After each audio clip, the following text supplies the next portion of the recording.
Sevgili dostlarım hepinize merhaba. Öncelikle hepiniz yayınımıza hoş geldiniz. Bir kez daha hepinizin Kurban Bayramı'nı en içten dileklerimle kutluyorum. Evet, dolarda pazartesi günü sert düşüşler olacak mı? Bu videomuzda sizlerle birlikte bunu işleyeceğiz.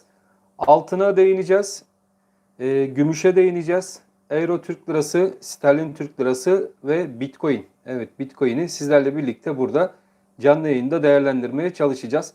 Sizlerin de katkılarını bu video içerisinde bekliyorum sevgili dostlarım. Sizler de yorumlara, cevap kısmına sorularınızı iletebilirsiniz.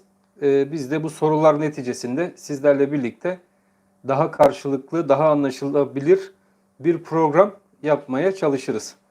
Evet, öncelikle hepiniz hoş geldiniz. Dolar kuruyla başlayalım hemen yavaş yavaş. Arkadaşlarımız da yayınımıza katıldı. Seste herhangi bir sıkıntı var mı arkadaşlar? Evet, şu an için seste herhangi bir sıkıntı yok zannedersem. Evet, yavaş yavaş arkadaşlarımızın da toplanmasını bekleyelim.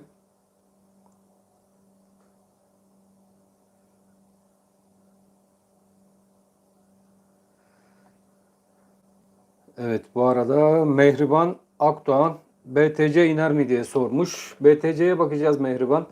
Murat Demirci dolar ne olur diye sormuş. Mehmet Eskin selam demiş. Evet, hepiniz hoş geldiniz sevgili dostlarım. Dolarla başlayalım. Altınla, Bitcoin'le, gümüşle tekrardan devam edelim sevgili dostlarım. Evet, dolarda neler olabilir? Pazartesi günü açılışla birlikte. Evet, dolarda 17 lira 28 kuruş civarından bir açılış olacak şimdi arkadaşlar. Biraz sonra piyasaların açılmasıyla birlikte. 9 günlük bayram tatili nedeniyle bizde piyasalar kapalı olacak. O yüzden sizlerle birlikte Asya piyasalarını takipte kalacağız. Ve Forex piyasaları da açık olduğundan gene buralardaki işlemler devam edecek. Sadece Türkiye piyasası kapalı olacak bayram boyunca. O yüzden burada aşağı yönlü sert hareketler yaşanabilir mi? Piyasada bu türden videolar ve haberler dolaşmakta. Bunlara da sizlerle birlikte bakacağız. Böyle bir sert aşağı yönlü hareketlerin olabilmesi için neler olması lazım? Hangi seviyelerin kırılması lazım? Teknik açıdan bunları hep inceleyeceğiz sevgili dostlarım. Evet, Arslan Üstünel ons tahmini demiş. Evet, Aslan onsun tahminini de yapalım bakalım ona da. Mehmet Eskin bayramınız mübarek olsun demiş. Teşekkürler Mehmet. Senin de bayramın mübarek olsun. Züleyha selam demiş. Teşekkürler Züleyha. Evet, artık yavaş yavaş arkadaşlarımız da toplandı. Dolar yorumuyla hemen başlayalım. Sevgili dostlarım, benim pazartesi günü dolar kurunda 17.22 özellikle takip etmeniz gereken bir destek şeklinde olacak alan. Bu 17.22 desteği dolar kurunda önemli bir destek konumunda. Yukarıda da hareketler 17.22, 17.37 bant aralıklarında dolar kurunda gelişebilir. O yüzden bu bant aralıkları bizim için önemli. Yukarıda dolarda en fazla takip edeceğimiz direnç noktası ve kuvvetli bir direnç olarak izlenebilecek alan ise 17 lira 46 kuruş seviyesinden geçen alan olacak. Bizlerin burada çizmiş olduğumuz grafik üzerinde de hareketleri takip edecek olursak da bakın şurada belirlediğimiz bir alan var. Bu alan içerisinde hala da dolar kurundaki hareketlerin devam etmesini bekliyoruz. Bunun üst tarafı 17 lira 46 seviyesinden geçiyor. Aşağıda gene bu alanımız arkadaşlar bizler için 17 lira 07 bant aralığında geçen bir grafik. Bu grafikte takibimizde 17 lira 07 kuruş olmazsa olmaz bizler için günlük kapanışlarda özellikle stop olmamız gereken bir alan. Yani dolar kuruyla ilgili böyle bir aşağı yönlü sert bir hareket olacaksa bu 17.07'yi dolar kuru mutlaka kısada günlükte aşağı yönlü kırması lazım ki bizler daha aşağıya doğru hareketleri sizlerle birlikte takipte kalalım. O yüzden 17.07 destek bölgesi önemli bir bölge ve stop olarak da kullanılabilecek önemli bir bölge olarak takip edilmeli sevgili dostlarım. Yukarıda dediğim gibi kuvvetli direnç bölgesi şu alandan geçen bir direnç bölgesi. Orası da 17 lira 46 kuruş seviyesinden geçen alan olacak. Bu alanlar ve bölgeler sizlerin dikkatli bir şekilde beklemesi gereken bir alan olacak. Evet, bu arada buz adam geldi. Hala TL'de bekliyorum. Başkan kur korumadan darbe yedik demiş. Ona da bakalım sizlerle birlikte. Arkadaşlar bakalım orada ne gibi şeyler var. Kur korumalıdan bu tarafa geçiş. Özellikle kur korumalı TL mevduat hesabında bekleyen sevgili dostlarım. Şu aralar kur korumalı TL mevduatta kalmak bana sorarsanız daha hayırlı.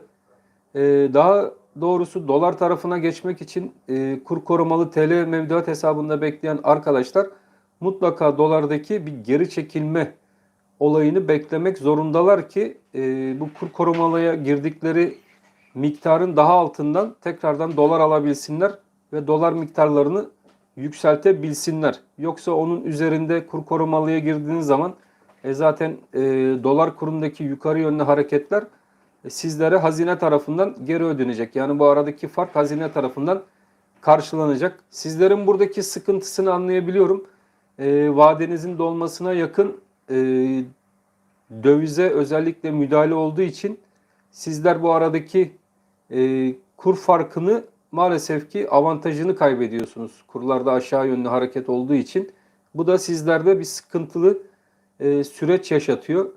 Yani daha çok kardan zarar etme olayı yaşadığınız için tabii bu bir sıkıntı yaratıyor sizler için. Fakat bunun da avantajları kurun düşüşlerinde fazla etkilenmiyorsunuz arkadaşlar. Hemen hemen hiç etkilenmiyorsunuz. Kurun aşağı yönlü hareketlerinde sizler faiz tarafındaki gene kendi kazancınızı aldığınız için kur korumalı TL mevduatında bu türden bir avantajı oluyor. Yani bu kur korumalıdan çıkabilmek için en güzel şey, yani yapabileceğiniz en iyi durum, geri dönüşlerde çıkmak isteyen arkadaşlarımız için söylüyorum. Dolara tekrardan geçmek isteyen arkadaşlarımız için söylüyorum. Geri dönüşlerde, yani o kur korumalıya girdiğiniz, atıyorum 17 liradan girdiniz. Dolar 16 liraya düşüş yaptı. Bu 16 liradan alıp bunu değerlendirmek daha mantıklı. Yoksa yukarı seviyelerdeyken kur korumalı TL mevduattan çıkıp kura girmek pek de sizler için uygun diye düşünmüyorum sevgili dostlarım. O yüzden böyle bir zamanı ve düşüşleri kollamanız daha iyi olacaktır. Nuran Saraç hayırlı bayramlar demiş. Atakan Albas başkan iyi bayramlar demiş. Gümüş içinde bir yorum arabilir miyim? Uzun vadeciyim demiş. Her ay topluyorum demiş Atakan. Tabii Atakan, gümüşle ilgili de hemen yorumumuza geçelim. Dolar kuruyla ilgili Merkez Bankası'nın yapmış olduğu, daha doğrusu katılımcılara yaptırmış olduğu anket mevcut sevgili dostlarım. Bu ankette de dolar kurundaki beklenti yükselmiş oldu. Orada da gene yukarı yönlü bir beklenti, 19 TL'ler civarına doğru bir beklenti dolar kurunda oluşmuş durumda. Benim için dolar kurundaki yukarı yönlü beklentilerde ilk etapta 21 TL civarına doğru gidecek bir dolar kuru. 2022 yılı içerisindeki beklentim ise sevgili dostlarım dolar kurunda 25 TL'lerin görüleceği yönündedir. Ses gelmiyor demiş bu adam. Ses gelmiyor mu arkadaşlar? Bununla ilgili de yazarsanız sevinirim. Şu an çünkü ben sese baktığım zaman seste herhangi bir sıkıntı gözükmüyor. Ses geliyor demiş Halit. Bu adam ses geliyormuş. Ses var diye yazıyor arkadaşlar. Evet. Seste herhangi bir sıkıntı gözükmüyor. Dediğim gibi sevgili dostlarım dolar endeksi güçlenmeye başladı. Dolar endeksinde bakın gene şöyle grafik üzerinde size göstereyim. Dolar endeksini bir açalım sizlerle birlikte. Bakın dolar endeksindeki şu oluşum, özellikle dolar endeksindeki yukarı yönlü hareketin gidebileceği seviyeyle ilgili bize bir yol gösteriminde bulunacak. Burada 101 seviyesi, aşağıda da 105 seviyesi, yani burada bir 4 kuruşluk bir marj var. Bunu gene sizlerle birlikte birçok videomuzda incelemiştik. Buradaki bir çanak formasyonu. Bunun 105'ten geçen ve alttan geçen 101 seviyesi. Bu 105'in kırılmasıyla birlikte dolar endeksinde 109 seviyesine doğru yukarı yönlü hareketler daha devam edebilir. Bu dolar endeksi 105 puan altına gelmediği sürece yukarıda 109 seviyesi dolar endeksinde hala yukarı yönlü bir potansiyel taşıyor. Bu potansiyel de doların TL karşısında güçlenmesini oldukça fazlalaştırıyor arkadaşlar.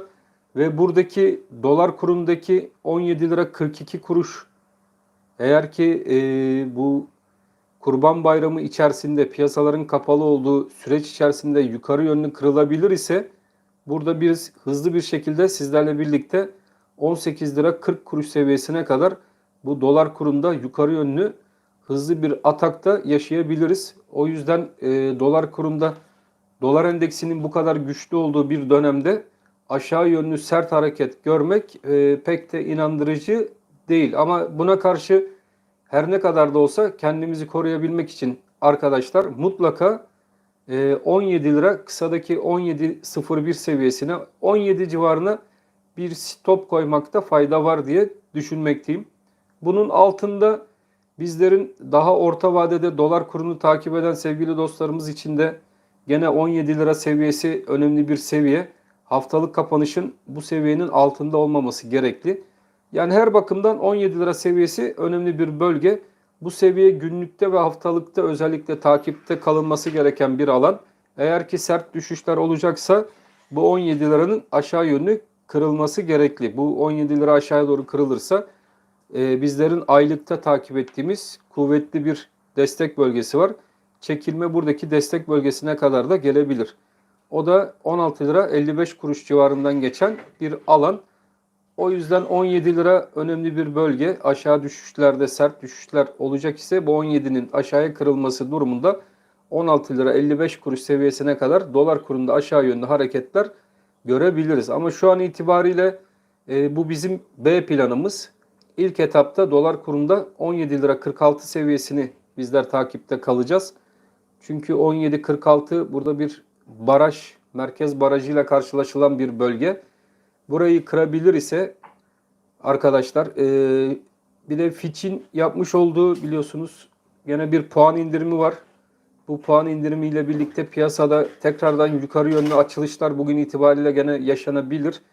Bu hareketlerle birlikte dolarda 17.46 seviyesi, 17.37 seviyesi önemli iki direnç şeklinde denenebilir. Bunların yukarı kırılması durumunda da arkadaşlar bir 17.70 civarına doğru gene yukarıda yukarı yönlü hareketler hafta başlangıcıyla birlikte görebiliriz. Dikkatli olunması gereken bir hafta fakat Türkiye piyasalarının da kapalı olduğu bir hafta. Bakalım piyasaları izlemeye devam edeceğiz arkadaşlar sizlerle birlikte. Dolar kurunda şimdilik beklentim yukarı yönlü hareketlerin kademeli bir şekilde de devam etmesi yönünde olacak. Altın topluyorum demiş Halit. Bu kadar enflasyona, bu kadar zamlara rağmen altın hep geride kaldı. Kimileri düşecek diyor, ne yapacağız demiş. Enflasyona karşı paramızı koruyalım dedik. Altın hep bizi geriye attı demiş Halit. Evet Halit, altınla ilgili dün bir video yaptım. Mutlaka onu izlemenizi tavsiye ederim. İzlemeyen arkadaşlarımız varsa Altında 100 Yılın Yalanı diye bir video. Bu video içerisinde altında yaşananları anlattığım bir video. Fakat buradaki durumun yılın ikinci yarısından itibaren değişeceğini, altında yukarı yönlü hareket beklentimin oldukça yüksek olduğunu bu video içerisinde sizlere anlattım. Bu videoyu mutlaka izleyin. Şu an büyük savaşlar altın tarafında yaşanıyor. Büyük oyuncular altın tarafında, yani büyük oyunculardan kastım büyük merkez bankaları bu oyunun içerisinde ve büyük altın ve gümüş piyasada toplanıyor. Bu toplama işlemi bittiği zaman arkadaşlar altında yukarı yönlü hareketlerin daha sertleşip daha ani bir şekilde yukarı yönlü altını ve gümüşü götüreceğini, benim beklentim altında 2350-2400 dolarlar seviyesine doğru ani bir yukarı yönlü yükseliş geleceği yönünde. O yüzden buna bağlı olarak da gram altın tarafında gene yükselişler yukarı yönlü gerçekleşecek. Onda da gene gram altın grafiğini açalım. Gram altın grafiğinden sizlere bunu anlatmaya çalışayım, beklentilerimi. Evet, gram altın grafiğini açtığımızda Fibo değerlerini gene gram altın üzerinde çektiğimiz zaman arkadaşlar gram altında 950 seviyesinden geçen bölge çok önemli bir destek bölgesi. Ayrıca burası bizim aylıktaki, yani uzun vadedeki arkadaşların da dikkatli bir şekilde takip etmesi gereken bir alan. 950 TL üzerinde gram altında aylık kapanışlar gördük. Yani bunun üzerinde hareketler gördük. Gram altında şurası 950 olmazsa olmaz destek bölgemiz arkadaşlar. Bu destek bölgesi üzerinde kaldıkça yukarı yönlü hareketler hala devam edecektir. O yüzden gram altıncı arkadaşlar bu 950 TL altında bir kapanış olmadıkça kesinlikle gram altın pozisyonlarından ayrılmamalı, yatırım tavsiyesi olmadan ayrılmamaları gerektiğini düşünüyorum. 950 TL önemli bir destek ve kuvvetli bir destektir. Buradan tekrardan 1060, 1100 ve 1150 TL civarlarında yukarı yönlü hareketler ons ve dolar bazlı olarak devam etmesi beklentilerim halinde. Tabii 950 piyasalarda ani değişik hareketler olur. Bu 950 altında kapanışlar gelirse o zaman pozisyonlara da pek aşık olmaya gerek yok. Aşağı yönlü alışlar için pozisyon kapatmakta fayda var diye düşünmekteyim. Onun altında da bizler 870 TL'den geçen destek bölgesini ilk etapta takip edebiliriz arkadaşlar. Tekrardan pozisyonlarımızı kapatabilmek için 870 TL civarı önemli bir civar olarak diye düşünmekteyim. Nevi şahsına münhasır altını demiş, al yat demiş. Evet, altın uzun vade yatırımı sevgili dostlarım. O yüzden altıncı arkadaşların altına özellikle uzun vadede bakmaları gerekli diye ben de düşünmekteyim. Altın şu an sahte cennetinde sahte düşüşler yaşıyor. Altın zamanı geldiği zaman siz de göreceksiniz. Gümüşle birlikte yukarı yönlü hareketlerini sert yapacaktır. Ve bunun içinde fazla bir zaman kalmadığını ben düşünen taraftayım. Bu hareket yakın zamanda altını ve gümüşü koparıp yukarı yönlü sürükleyecektir. Gram altında dediğim gibi ilk etapta 1060, onun üzerinde 1150, 1200 ve 2022 yılı içerisinde 1500 TL altının gram tarafında arkadaşlar beklentim olan süreç var ve bu süreci de takipteyim. Sizler de bu süreci takip ederseniz yıl sonunda verdiğimiz hedefler gelip gelmeyeceği yönünde hem de sizler de bizi test etmiş olursunuz. Şenol Usta demiş 2300'ler zor gibi, Rusya'ya ambargo var, Rusya stok yapıyor, Amerika baskılıyor altını. Evet, Fransa, Almanya, İtalya, Amerika Birleşik Devletleri ve IMF böyle bir beşli gruptan altınla ilgili son videomda bahsettim. Bu altın yatırımcısı arkadaşlar mutlaka bir önceki 100 yılın yalanı adlı videoyu seyretsinler.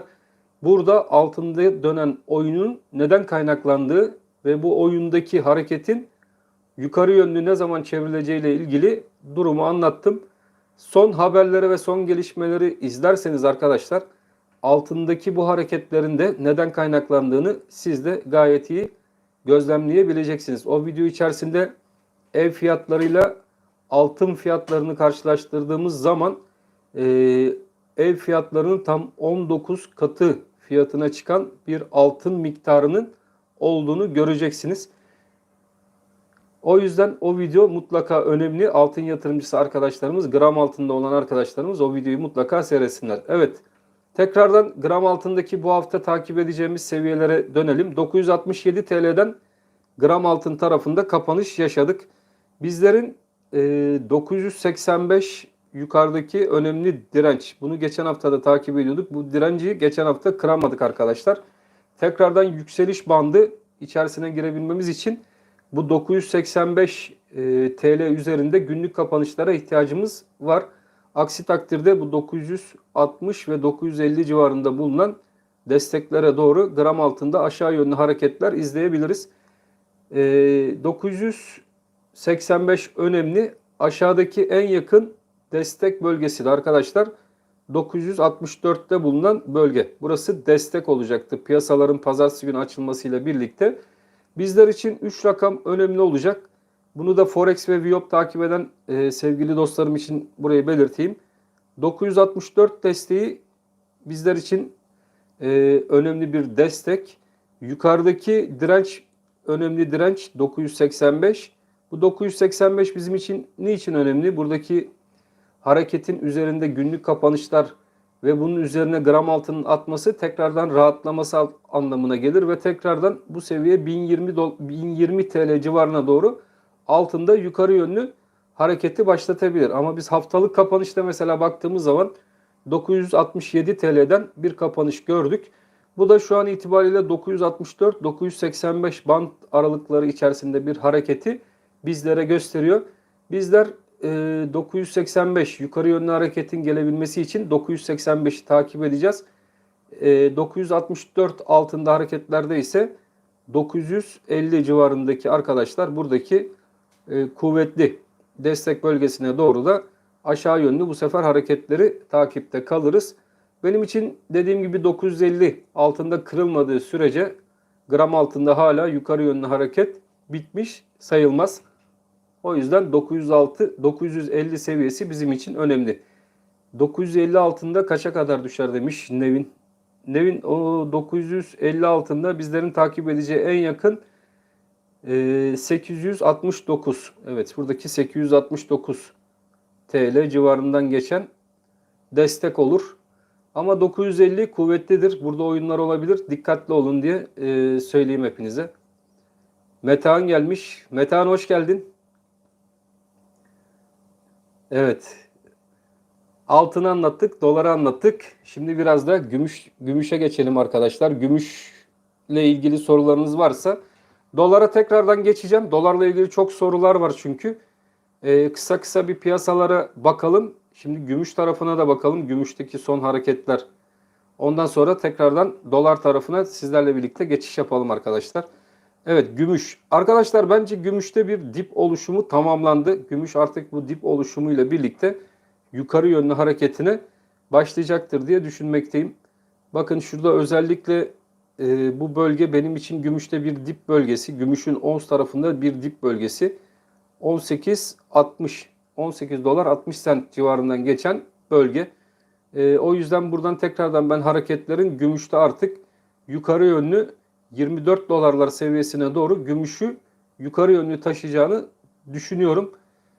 Siz de buraya bir 18.60 civarına bir stop koyarsanız bu bölgeden artık yukarı yönlü bu hareketin devamının geldiğini göreceksiniz. 18.60 ve yukarıda da 20.90.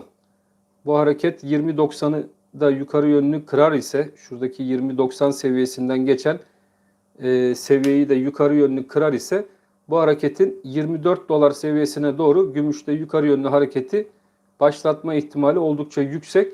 Gümüşte dediğim gibi artık bir dip süreci içerisinde. Bu dip sürecinde de en önemli seviyesi şu yukarıdaki direncin kırılması. O direnci de ben gümüşün yukarı yönlü kırıp artık buradan 30 dolar hareketini başlatacağını düşünmekteyim. Ons bazlı gümüşte. Gram bazlı gümüşte ise 10.77 bizim için önemli bir seviye. 10.77 seviyesi, orada bir kuvvetli direnci mevcut. O direncin üzerinde gene gümüşün gram tarafında 11.09 seviyesi olacak. Gümüş bekleyen, gümüş takip eden arkadaşlarımız için 13 lira 20 kuruş seviyesinde bir hedefimiz vardı. Bu hedef gümüşün gram tarafında çok yaklaştık. Fakat diyeceksiniz ki bu hedef görüldü mü? Arkadaşlar bana göre bu hedef henüz görülmedi gümüşün gram tarafında. Gümüşün gram tarafında tekrardan bu 13.20 denenecektir. Ve hatta gümüşün gramında bu 13.20 yukarı yönlü kırılıp 15 lira seviyesinde bulunan hedef bölgesine doğru yukarı yönlü gümüş gramda hareketler devam edecek. Gümüşün ons tarafında benim beklentim 50 dolarlar seviyesine gümüşün onsunda yukarı yönlü hareketler göreceğimiz yönünde. Tabi yatırım tavsiyesi olmadan bunu değerlendirmekte fayda var. Kademeli olarak uzun vadede gümüşün ons tarafında 30 dolarlar önemli. Onun üzerinde 43 ve 50 dolarlar şeklinde uzun vadeye yayılacak bir yükseliş. Gümüşün gram tarafında ise önce 13.20'nin kırılmasıyla birlikte arkadaşlar yukarıda 15 TL, 17 TL ve 21 TL şeklinde gümüşün gram tarafında da yukarı yönlü hareketleri sizlerle birlikte izleyeceğimizi düşünüyorum. Şimdi Euro Türk Lirası'nda bulunan arkadaşlara da bir değinelim. Euro Türk Lirası takip eden arkadaşlarımız için. Evet, Avrupa'dan da bizi, özellikle Almanya'dan çok sayıda arkadaşımız izliyor. O arkadaşlarımız için de bir Euro Türk Lirası değerlendirmesi yapalım hemen sevgili dostlarım. Euro ile ilgili Lagarde'ın yapmış olduğu son açıklamalar önemli. Bu ayın Temmuz'un 25'inde arkadaşlar Avrupa Merkez Bankası biliyorsunuz ki faiz arttırımlarına başlayacak. Avrupa'da da gene son yılların en büyük enflasyonu, özellikle Avrupa bölgesinde yaşayanların alışık olmadığı bir %5'lik ve üzerinde enflasyon var. Bu enflasyonla birlikte arkadaşlar artık eksi faiz döneminden de kurtulmaya çalışan bir Avrupa bölgesi. O da Temmuz 25 itibariyle arkadaşlar faizlerde arttırma yönüne gidecek. Bu ne anlama geliyor? Bu bizim için aynı dolarda yaşanılan olay gibi pariteden kaynaklı, dolar endeksinden kaynaklı olarak gene euro tarafında aşağı yönlü hareketler görülse de bu hareketle birlikte buradaki faiz arttırımlarına doğru ben eurodaki yukarı yönlü hareketin daha da hızlanacağını düşünüyorum. Yani yukarı yönlü hızlanacağını düşünüyorum. Euro'da ilk etapta 17 lira 60 kuruş. Evet, 17 lira 60 kuruş önemli bir direnç. Bu direncin yukarıya kırılmasıyla birlikte 18, 15 ve 18.80 civarına doğru Euro'da yukarı yönlü hareketler devam edecektir diye düşünmekteyim. En kuvvetli destek bölgemiz de Euro'da takip eden sevgili dostlarımız için şu bölge 16 lira 80 kuruş civarından geçen alan. Bu 16 lira 80 kuruş civarında kalındıkça ilerleyen dönemlerde Euro'da bakın şurada çizdiğimiz üst bantımız var. O üst bant aralığına doğru, yani 21 liralara doğru Euro'da yukarı yönlü hareketlerin devam edeceğini düşünüyorum. Evet, ağzına sağlık demiş. Çok teşekkürler Selamet. Ev ve otomobil fiyatı ne olur demiş. Evet, şurada bir güzel bir soru var. Dünyanın ışığı, dünyada ve Türkiye'de enflasyon bu kadar yükselirken ev ve otomobil fiyatı ne olur? Arkadaşlar, ev ve otomobil fiyatına değinelim sizlerle birlikte. Otomobil fiyatları, özellikle ikinci el otomobil fiyatları, birinci el otomobil fiyatları ve çip krizlerine bağlı olaraktan üretimin az olması sonucu fiyatlar oldukça yukarıda seyrediyor. Bakın, ama bu fiyatlar bu kadar yukarılara doğru giderken alım güçleri ne şekilde olacak? Bu alım gücü arz ve talep dengesini ne şekilde koruyacak? Bu çok önemli. Şu an itibariyle ülkemizde asgari ücretin 5500 TL civarında olduğunu düşünürsek, bu ülkede 7 milyon civarında asgari ücretli olduğunu düşünürseniz ülke nüfusunun hemen hemen 1/3'ü asgari ücretli diyebiliriz arkadaşlar. Bu asgari ücretlinin alım gücüyle piyasada bir araba alabilme imkanı ne kadar var? Bunu bir düşünmek lazım. Çünkü bu konuyu neden düşüneceğiz? Emeklileri, bunların bakmakla yükümlü olduğu kişiler, asgari ücretliler ve bunların bakmakla yükümlü olduğu kişiler, bunları gene bir 4 ile çarparsak 30-35 milyon civarında insan yapar. Bu da nereden baksanız ülke nüfusunun yarısı. Yani bu ülke nüfusunun yarısı zaten ev, araba almaktan oldukça uzak. Bu ülke nüfusunun diğer yarısına baktığımız zaman da alsatçıların özellikle kendi aralarında bu alsatları ben gerçekleştirdiğine inanıyorum. Yani bir balon ekonomisi şu an için ev ve araba fiyatlarında oluşmuş durumda. Maliyetlerin oldukça yüksek olduğu inşaat sektöründe özellikle arkadaşlar kaç kişi ev alabiliyordur ve Türkiye'de şu an yapılan ev miktarı ne kadar? 1+1 evlerin fiyatları 1 trilyonu geçmiş durumda. Bu 1 trilyona bankadan ev kredisi kullanıp da kaç kişi ev alabilir? Önce kendimize bunların sorusunu sormak lazım.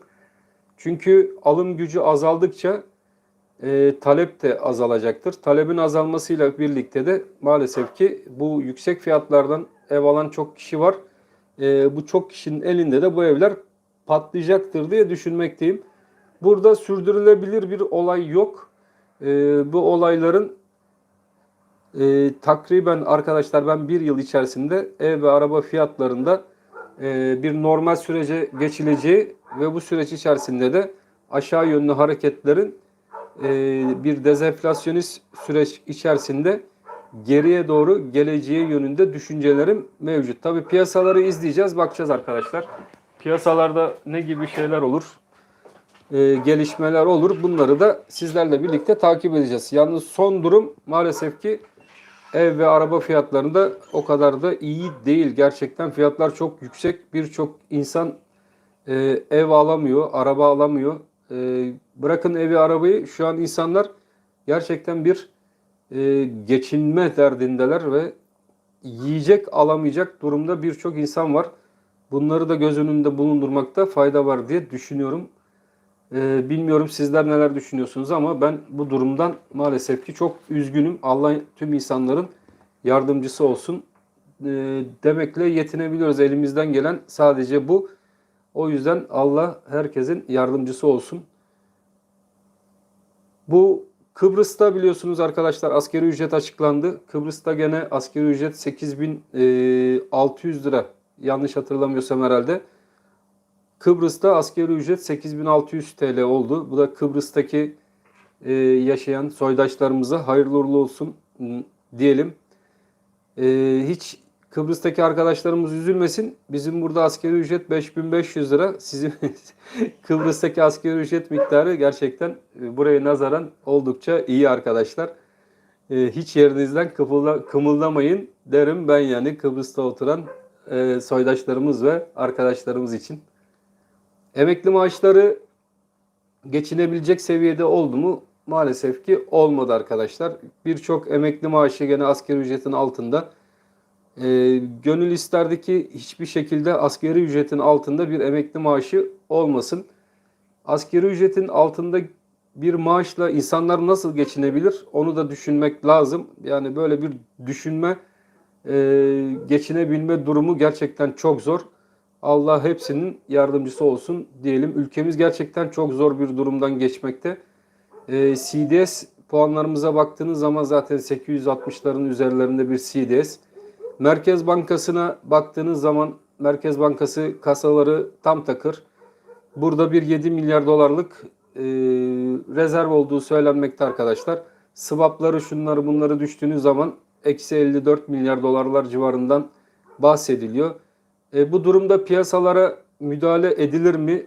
Pazartesi günüyle, bayramla birlikte artık piyasalarda sert müdahaleler olur mu?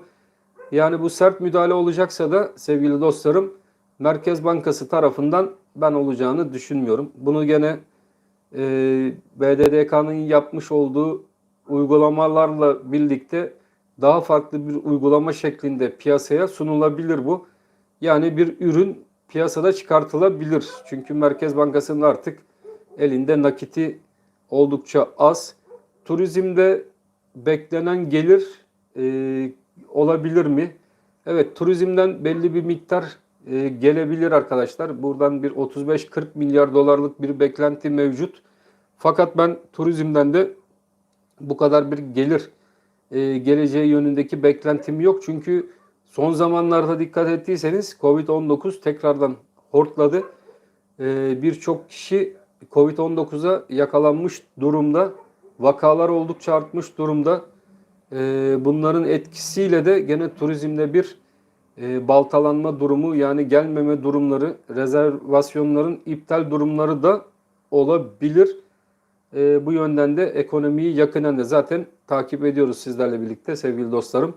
Bakacağız, göreceğiz. Fakat piyasalarda bir geri dönüş, sert bir geri dönüş maalesef şu an itibariyle ben pek mümkün görmüyorum. Siz de bununla ilgili gene görüşlerinizi ve düşüncelerinizi yazarsanız da sevinirim. Eylül ayında büyük coşku başlayacak diyorlar dünyada. Serdar Umay demiş. Serdar hoş geldin bu arada. Evet, büyük coşku zaten başladı. Dünya genelinde birçok ülkede görüyorsunuz kıtlığa dayalı hareketler yaşanıyor. Bu hareketler neticesinde saraylar yağmalanıyor. İnsanlar tepkilerini çok yoğun bir şekilde gösteriyorlar arkadaşlar. Allah ne diyeyim, herkese akıl fikir versin. Özellikle ülkemizde çiftçiye bakın arkadaşlar, bu gerçekten çok önemli. Önümüzdeki yıllar ne demek istediğimi daha da iyi anlayacaksınız. Özellikle çiftçiye tarımla uğraşanları, küstürdüğümüz kesimi, %30'luk bir kesim üretimi bırakmış durumda çiftçilikte. Bu da kendi kendine 5 sene yetecek, ülkemizde bu durumda bir çiftçi potansiyelimiz vardı. Yani ürettikleri ürünle 5 yıl ülke dışa bağımlı olmadan kendini geçindirebilecek kapasiteydi. Şu an itibariyle baktığımız zaman üretimin sadece 1 yıl Türkiye ekonomisini idare edebileceği yönünde, onun da tam yeterliliği maalesef ki olacak değil. Ülkemize bir o kadar da 40 milyonda turist gelecek olduğunu düşünürsek bunları doyurabilmek için de yiyecek gene ülke içerisinde karşılanması lazım. Bir o kadar ülkemizde zaten Suriyeli biliyorsunuz mülteci arkadaşımız var. Afgan arkadaşımız var. Onların da tuttukları evler maalesef ki piyasada fiyatları arttırıyor. Ev sahipleri kiracılarını evden çıkartmak istiyor, eski kiracılarını. Onlar da yeni girenlere daha yüksekten evlerini kiralatmak amaçlı eski kiracılarını evinden çıkartmak istiyor. Yani anlayacağınız arkadaşlar, piyasalar kilitlenmiş durumda. Eski evinden çıkacak olan kiracı kendine nasıl bir hayat sunabilecek? O fiyatlardan yeni bir ev, yeni kiralık bir ev bulabilecek mi? O çok zor zaten. Piyasalar oldukça kilitlenmiş durumda. Maliyetler, enerji maliyetleri, gördüğünüz gibi petrol fiyatları almış başını gidiyor. Elektrik fiyatları, dükkan maliyetlerini, işçi fiyat maliyetleri patronların işini zorlaştırıyor. Onlar da bunları ürünlere yansıtıyor. Ürün ve çiftçiler de üretimi kestikleri için arkadaşlar fiyatlar yaz aylarında da umduğumuz gibi aşağıya pek ineceğe de benzememekte. O yüzden enflasyonda yukarı yönlü hareketin maalesef ki ben devamını daha bekliyorum. Bu enflasyonist olayla birlikte kurlarda da pek aşağı yönlü sert hareket beklemek doğru değil diye düşünmekteyim. Evet, sterlin tarafına da hemen bakalım arkadaşlar. Sterlin bekleyen arkadaşlarımız da vardı. Sterlin Türk lirasındaki son durum, sterlinde orada da garip hareketler oluyor biliyorsunuz, takip ediyorsunuzdur. Özellikle İngiltere'de yaşayan Türk vatandaşlarımız sterlinin durumunu merak ediyor. Boris Johnson İngiltere Başbakanı, o da istifasını vermiş durumda arkadaşlar. Fakat daha henüz yeni bir hükümet orada kurulmuş değil. Orada şöyle garip bir olay oldu. Hükümetten istifa eden Boris Johnson'ın ardından arkadaşlar İngiltere'nin parası yani paritesi dolar karşısında sert bir şekilde yukarı yönlü hareket etti. Bu hareket gerçekten halkların isyanı olarak algılandı. Bir hükümet değişmesiyle birlikte bir para nasıl olur da yukarı yönlü hareket eder şeklinde biliyorsunuz basında sizler de okumuşsunuzdur. Tabii Boris Johnson son zamanlarda ülkesinde özellikle bayağı bir oy kaybına uğramış bir siyasetçi.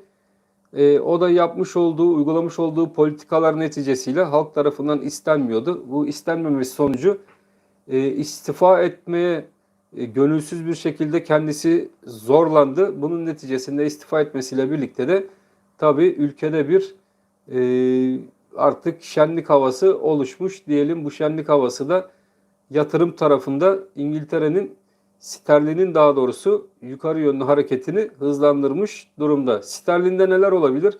Sterlinde 20.80 önemli bir bölge. 20 lira 80 kuruş bölgesi önemli bir bölge. Bunun üzerinde yukarı yönlü hareketler gene dikkatli bir şekilde takipte kalacağız. Bu hareketlerin oralarda 20.80 civarlarında kalıcılığı, haftalık kapanış veya aylık kapanışları bu seviye üzerinde görebilirsek sterlinde de 21 ve 22 TL'ler civarına doğru yukarı yönlü hareketler devam edecektir diye düşünmekteyim. Sterlinde 24 TL benim öncelikle beklediğim bir alan. 24 TL'nin önemi sterlin Türk lirasında arkadaşlar buranın yukarı yönlü kırılması durumunda bir yukarı yönlü aşırılık. Dolar TL'de izlediğimiz 18.40 bölgesi gibi burada da 23 90-24 TL bölgesi çok önemli bir bölge. Buranın yukarıya yönlü kırılması sterlinde 35 TL'lere doğru bir hareketi sert bir şekilde başlatabilir. Sterlin zaten İngiltere Merkez Bankası faiz artışlarına başladı. O faiz artışlarına Fed'le birlikte, ABD Merkez Bankası ile birlikte devam edecektir. O da gene faiz yükseltmeye devam edecektir diye düşünüyorum. İlerleyen dönemlerde sterlinde, euroda ve dolar Türk lirasında yukarı yönlü hareketler devam edecek. Evet, Bitcoin. Bitcoin'e hemen geçelim. Bitcoin bekleyen arkadaşlarımız var. Bitcoin'de bakalım durum ne şekilde. Evet. BTC-USD paritesi. Bu BTC-USD paritesini açtığımız zaman Emre Dinç, başkanım hayırlı akşamlar demiş. Bitcoin için analizde yapar mısınız? Teşekkürler demiş. Evet Emre, Bitcoin'e geçtik. Hemen Bitcoin ile ilgili bir analiz yapalım. Arkadaşlar benim için Bitcoin'de bir dip süreci başlamış durumda. Bakın şurada gördüğünüz alan benim için Bitcoin'de bir dip sürecinin başladığı alan. Yani 18 lira Bitcoin'de görülmüş ve bu alan artık bir dip sürecinin başladığı alan olarak Bitcoin'de takip edilmeli diye düşünmekteyim. Burada artık Bitcoin'de hareketlerin kademeli bir şekilde ilk önce şu üçgen, bakın şuradan gelen üçgen içerisinde bu hareketlerin devam edeceği ve bu üçgeni yukarı kırıp yukarı yönlü hareketlerine Bitcoin kaldığı yerden devam edecek. Şimdi bu üçgen içerisinde hangi rakamlar var? Bakın bu üçgen içerisinde aşağıda bir bu 18 liranın üstünde ilk hedefi bu Bitcoin'deki ben hareketin ilk etapta 24 bin dolarlar seviyesine doğru yukarı yönlü devam edeceğini düşünüyorum arkadaşlar. Bu 24 bin ilk etapta Bitcoin'de takip edilecek alan. Onun üstündeki alan 27.400 seviyesi ve 27.400'ün üzerinde Bitcoin'de 36.000 dolar seviyesine doğru bu o alt seviyeden 18.000 dolarlı seviyelerinden başlayan şuradaki hareket kademeli bir şekilde Bitcoin'de 36.000 dolar seviyesine kadar devam edecektir diye düşünüyorum. Sizlerle birlikte gene bu seviyeleri takip ederiz arkadaşlar. O yüzden Bitcoin'de 18.000 dolar önemli ve buradaki sürecin de 18.000 dolarda artık bir dip süreci şeklinde devam edeceği beklentim sürüyor. Sizler de bu ilk etaptaki bu yükselişi 24.000 seviyesine doğru takip edebilirsiniz. Yine bir trend çizgisi olarak buradan yukarıdan bir çizgi atıp aşağıya doğru bunu birleştirdiğinizde buradaki hareketin bir üçgene dönüşme olasılığı da oldukça yüksek. Ama 24.000 seviyesi çok önemli. Burayı kırıp 36.000 dolarları tekrardan Bitcoin'in yoklama olasılığı da oldukça fazla. O yüzden Bitcoin'deki arkadaşlar 18.000 dolar seviyesi altında bir kapanış olmadıkça burada pek bir panik yapmasınlar. Çünkü panik yaptıkları durumda bu ellerindeki miktarda kaptırabilirler. 18.000 dolar şimdilik kuvvetli bir dip desteği olarak gözüküyor. Buradan 24.000 ve 36.000 dolarlara doğru yukarı yönlü hareketler Bitcoin'de devam edecektir diye düşünmekteyim. Büyük yatırımcılar şu dönemde diyor parasını BTC'ye yatırmaz. Evet şu an büyük yatırımcıların çoğu dolar tarafında. Çünkü Fed'in faiz arttırımlarıyla birlikte dolar dünya genelinde güçlenmeye devam ediyor. Grafiğine de baktığınız zaman haftalıkta stokastik hala da oldukça güçlü arkadaşlar ve yukarı yönlü sinyalini devam ettiriyor. Dolar kurunu takip eden arkadaşlarımız için. Evet burada da gene bakın bir yükselen üçgen, dolar Türk lirasında bir yükselen üçgen mevcut. Bu yükselen üçgenin de yukarı yönlü kırıldığını hep birlikte görüyoruz. Bu yukarı yönlü kırılış arkadaşlar bakın şu yükselen üçgende şöyle büyütürsem daha net göreceksiniz mumları. Evet şurada onu yuvarlak içine alayım. Bakın daha net görün. Bakın şuradaki hareket. Yükselen üçgenin dışarısında bu hareket gelişiyor. Bu da dolar kurunda bir ölçüm yapacak olursak yükselen üçgenlerdeki eğitim amaçlı verdiğimiz sizlere her zaman gösterdiğim hedef nasıl buluyorduk. Bakın tam şuradaki alt seviyeyi alıyorsunuz. Buradaki alt seviyemiz 10.45 seviyesinden geçen alan. Üstteki bölgede bu üçgenin değdiği bölgede 13 lira 80. Yani şuradaki 10.45 Şuradaki de 13, buraya da 14 diye dersek, mesela 14 TL dersek, burada bir alanı aldığınız zaman arkadaşlar, bu da bizlere takribi olarak 4 TL'lik bir alan bırakıyor. Dolar kurunda gidebilecek hedefi nasıl bulabiliriz? 4 TL'lik bir alan bıraktığına göre bu yükselen üçgenin kırılım gösterdiği alan, bakın şuradan bir kırılım gösteriyor. Burada bu kırılımın tekrardan içine girmez ise 16.90. Buradaki 16.90 seviyesi, hatta 17 seviyesi önemli. Şimdi arkadaşlar bakın burada 17. Biz teknikte mesela bazı sayıları bulduğumuz zaman nasıl buluyoruz diye sorular vardı ya. Şimdi şurası 17 TL. Buradaki bizlerin yükselen üçgenin alanında 4 TL'lik bizlere bir marjı var. Yani yukarı yönlü bu 17 TL üzerinde kalındıkça dolar TL kurundaki teknik olarak gidebilecek seviye 21 TL. Bakın şuradaki 21 TL seviyesine kadar buradaki hareketi dolar kurunda yukarı yönlü bu hareket taşıyabilir. O yüzden bizler için 17 TL önemli. 17 TL üzerinde kalışlar gerçekten dolar kuru için hala da başına dert alabilecek kapanışlardır. 16.50 ise dolar kurunda tekrardan aşağı yönlü hareketlerin başlayabilmesi için Merkez Bankası'nın dolar kurunu mutlaka bu 16 lira 50 kuruş altına getirebilmesi ve burada kapanışlar yaptırtabilmesi şart. Burada kapanışlar yaptıramadığı sürece de dolar kurunda tekrardan bir aşağı yönlü hareket beklememiz maalesef ki şu an için imkansız gibi gözüküyor. Özdaş Müteahhitlik İnşaatlar. Evet, sert düşüşler olmaz sanmıyorum demiş. Olursa da daha sert yükselir demiş Özdaş Müteahhitlik. Evet, maalesef ki arkadaşımızın da dediği gibi sert düşüşlerden ziyade yukarı yönlü hareketler kırılımlarla birlikte daha sert olabilir arkadaşlar. Dolar kuruna bu hafta gerçekten oldukça dikkat edeceğiz. Günlükte de gene ufak bir stokastiğimizde yukarı yönlü bir sinyal tekrardan aşırı alım bölgesinde yukarı yönlü bir al sinyali yakmış durumda.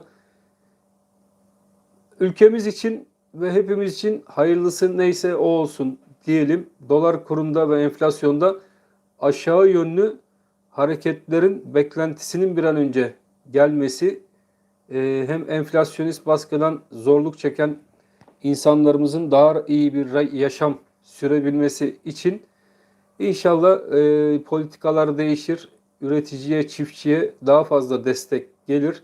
Bununla ilgili yeni politikalar açıklanır diyelim. Ve artık yavaş yavaş yayınımızı sonlandıralım. Saatte 12.30 oldu sevgili dostlarım.